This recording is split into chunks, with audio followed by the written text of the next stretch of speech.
Napakalakas na lindol ay yumanig na po dito sa Mindanao, umabot ng 7.7 magnitude. No? So sa Surigao po siya tumama. So sa ibang karatig lugar ay napakalakas din po dito sa amin is around 6.6. Aftershock, no, 3 beses. So napakadelikado po talaga ng panahon ngayon. At nafe-feel ko kasi sa init ng panahon, napakainit ng tanghali. Tapos biglang ulan, no? So nagko-cause din po 'yon. No? So alam naman po natin lahat na hindi po natin ma-predict ang ganong lindol, kaya mag-ingat po tayo.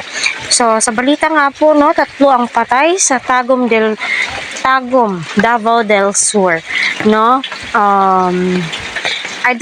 Tagum, Davao del Norte, nasa 3.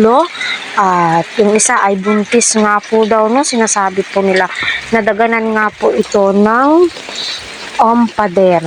So napakadelikado, no? Yung sinasabi po nilang duck cover and hold, kapag andyan na po talaga ang napakalakas na lindol, ay hindi mo na talaga ito magagawa. Kasi, no, uunahin mong makalabas sa area kung saan ka. Kagaya sa akin kagabi, my God, napakalakas ng lindol. No, yung mister ko at anak ko nakalabas na, ako nasa loob po nakaupo. Natutulala po ako, natatakot, my God, ikaw ba naman buntis? Tapos ganon, no? Kaya maging alerto po tayo, mag-ingat po tayo palagi. At doon nga po sa Surigao del Sur, no, nag-tsunami alert po sila dahil biglang pagbaba ng tubig dagat at nakakita po sila ng higanting pusit.